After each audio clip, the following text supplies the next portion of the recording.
Hello friends, स्वागत है आप सभी का आपके अपने यूट्यूब चैनल लर्निंग नीट पर। और यहाँ पे आपको पता है कि डेली सुबह 10 बजे की आपकी जो क्लास होती है लैंग्वेज क्लास, जो कि कई महीनों से लगातार चल रही है।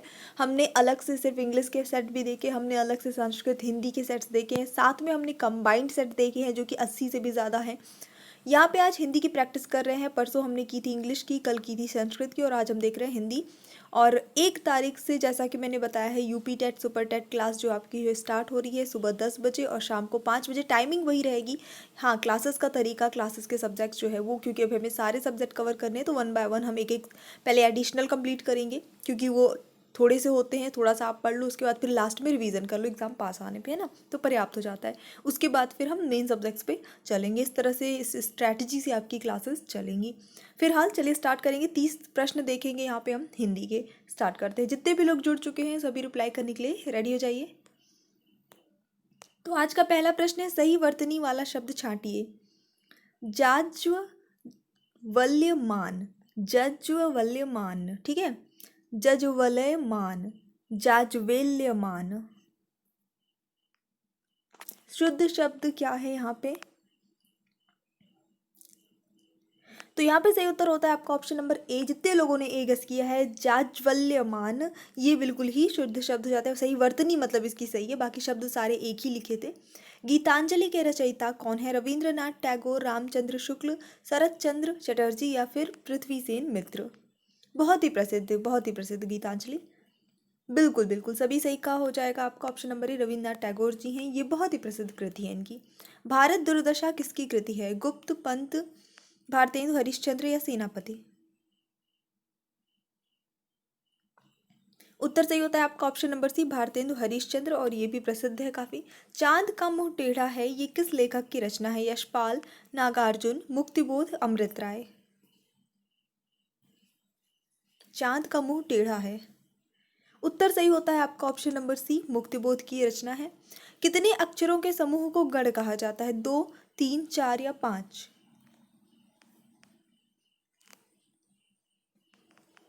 सही उत्तर होता है इस प्रश्न के लिए आपका ऑप्शन नंबर बी, 3।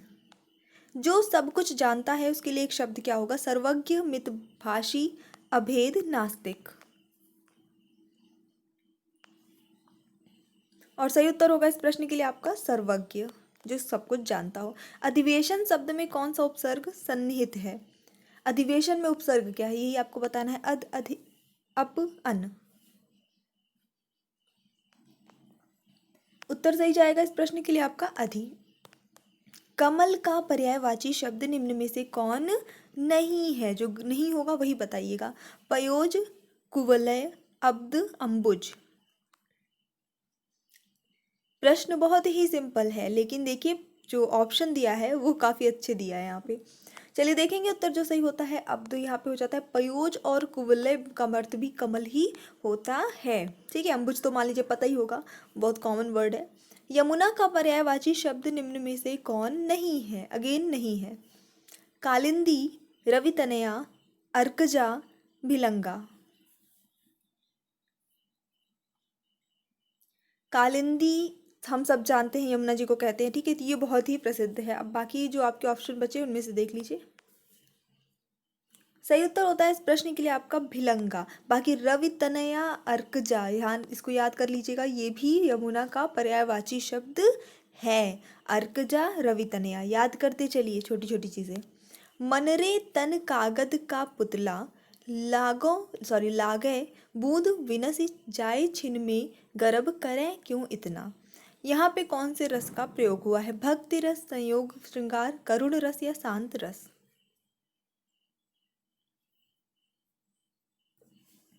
तो यहाँ पे शांत रस जो है ये प्रयुक्त हुआ है। मैं तो गिरधर के संग जाऊं, गिरधर मेरो साचो प्रीतम, देखत रूप लुभाऊं। यहाँ पे कौन सा रस है? भक्ति रस, करुण रस, अद्भुत रस या श्रृंगार रस।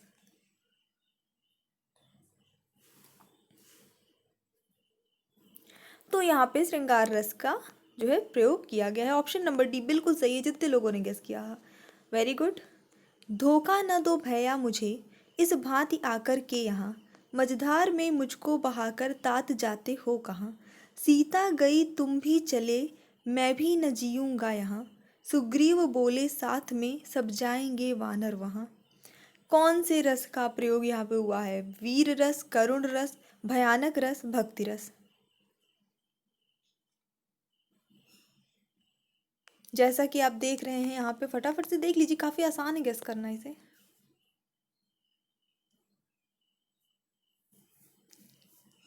तो यहाँ पे जो है करुण रस का प्रयोग हुआ है। ठीक है, ये ओवरऑल जो ये आपका संवाद दिख रहा है वो किस वक्त का है? जहाँ पर लक्ष्मण जी को शक्ति लग गई थी, तो वहाँ पे उस समय का जो पूरा विलाप और दुख था, वो सारी चीज़ें यहाँ पे थी। बुंदेली हिंदी की किस उपभाषा समूह की बोली है? पूर्वी हिंदी, पश्चिमी हिंदी, पहाड़ी हिंदी, बिहारी हिंदी।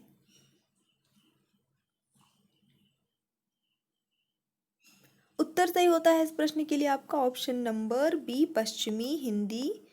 अगला प्रश्न, कुकुरमुत्ता किस कवि की कविता है? निराला, अज्ञेय, सुमित्रा नंदन पंत या नागार्जुन। और सही उत्तर होता है आपका सूर्यकांत त्रिपाठी, निराला। आचार्य भरत ने कितने रसों का उल्लेख किया है? 7, 8, 9 या 10। तो भरत मुनि ने जितने रसों का उल्लेख किया है वो आपको बताना है यहाँ पे। ऑप्शन नंबर यहाँ पे ए सही होता है, 7। इसके बाद यहाँ पे देखिए, शांतश्च नवनाट्ये रसाः स्मृताः, ये इसको मैं ब्रेक कर करके पढ़ रही हूँ आपके लिए।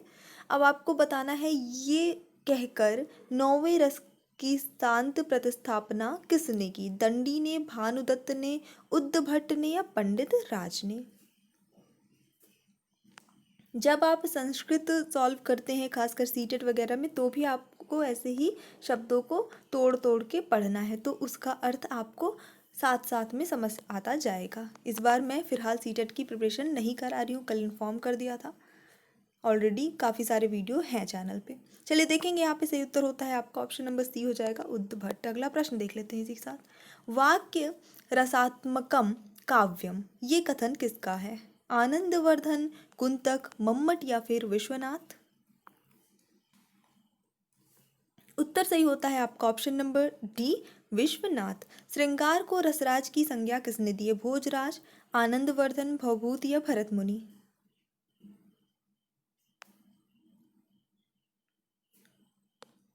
और यहाँ पे आपका जो सही उत्तर हो जाता है वो होता है ऑप्शन नंबर ए, भोजराज। याद रखना है, श्रृंगार को रसराज की संज्ञा किसने दी है? भोजराज ने। काव्य शास्त्र के अनुसार रसों की सही संख्या क्या है? 8, 9, 10 या 11। तो अब यहाँ पे काव्य शास्त्र के अनुसार पूछा है, और यहाँ पे सही उत्तर होता है 9 रस बताए गए हैं काव्य शास्त्र में। गणों की सही संख्या कितनी है, यानी कितने गण होते हैं? 6, 8, 10 या 12।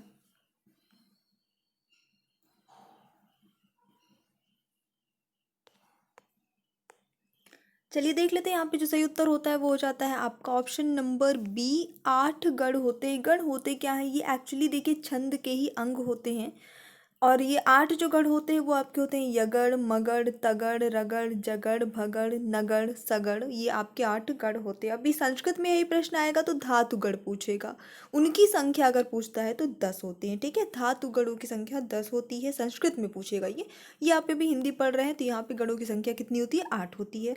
दोहा और सोरठा किस प्रकार के छंद हैं? समवर्णिक, सममात्रिक, अर्ध सममात्रिक, विषम मात्रिक।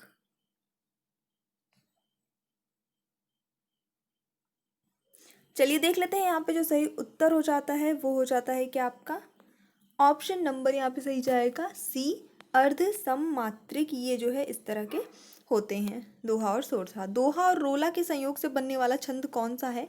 पीयूष वर्ष, तोटक, छप्पय, कुंडलिया।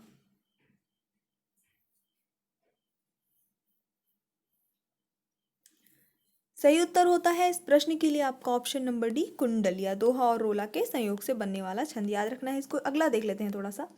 हिंदी में छंद शास्त्र का सर्वाधिक विस्तृत विवेचन किस ग्रंथ में हुआ है? इम्पॉर्टेंट क्वेश्चन है, और ना ही सिर्फ आप सुपर टेट के लिए, अगर टीजीटी पीजीटी के लिए भी कर रहे हैं तो ये आज के जो क्वेश्चन है सब इम्पॉर्टेंट ही हैं, आधे से ज़्यादा जितने भी आपके लिटरेचर पोर्शन से या ग्रामर के हाई लेवल से आए हैं। भिखारीदास कृत छंदोर्णव पिंगल में, मतिराम कृत छंदसार में, देवकृत शब्द रसायन में, या चिंतामणि कृत राम रास विलास में। सॉरी। उत्तर सही होगा इस प्रश्न के लिए आपका ऑप्शन नंबर है भिखारी दास कृत छंदोर्णव पिंगल में छंद शास्त्र का सर्वाधिक विस्तृत विवेचन मिलता है। अगला प्रश्न देख लेते हैं इसी के साथ। छप्पय के प्रथम 4 चरण किस छंद के होते हैं? बरवै, रोला, उल्लाला, दोहा। सही उत्तर होता है यहाँ पे आपका ऑप्शन नंबर बी, रोला। आ जाते हैं हमारे अगले प्रश्न पे। शांत रस का स्थायी भाव क्या है? आसान प्रश्न। बिल्कुल बिल्कुल, ऑप्शन नंबर सी से ही हो जाएगा, निर्वेद। चौपाई किस प्रकार का छंद है? मात्रिक, वार्णिक, मुक्त छंद, इनमें से कोई नहीं।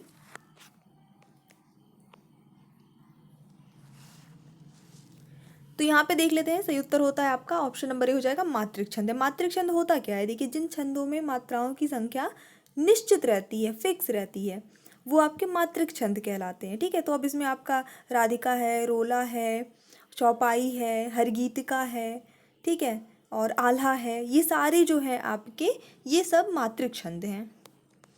जो यश से युक्त हो उसके लिए एक शब्द क्या होगा?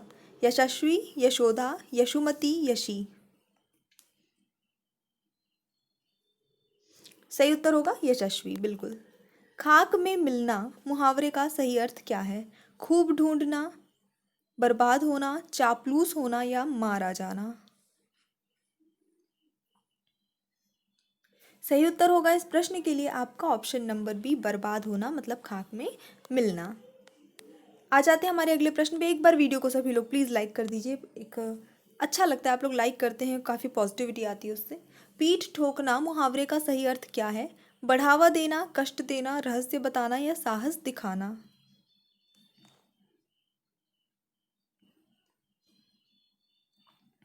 सही उत्तर होगा इस प्रश्न के लिए आपका ऑप्शन नंबर है, बढ़ावा देना। बुद्धि बल से बड़ी होती है किस लोकप्रिय कहावत का अर्थ है? अंधे के हाथ बटेर, अधजल गगरी छलकत जाए, अक्ल बड़ी या भैंस, अपनी डफली अपना राग। बुद्धि बल से बड़ी होती है, कौन सी कहावत का अर्थ निकलता है ये? तो बिल्कुल यहाँ पे आपका ऑप्शन नंबर सी हो जाएगा, अक्ल बड़ी या भैंस, यानी कि भैंस से भी बड़ी अक्ल होती है। मतलब जो भैंस के पास बल है, अक्ल के पास बुद्धि है, तो बुद्धि जो है वो बल से बड़ी होती है। तो ये हमारा छोटा सा सेशन था, 30 प्रश्न कंप्लीट हुए हैं। मुझे पूरी उम्मीद है आपको आज के प्रश्न पसंद आए होंगे। प्लीज़ अगर पसंद आए तो लाइक और शेयर करने में कोई कंजूसी मत करिएगा।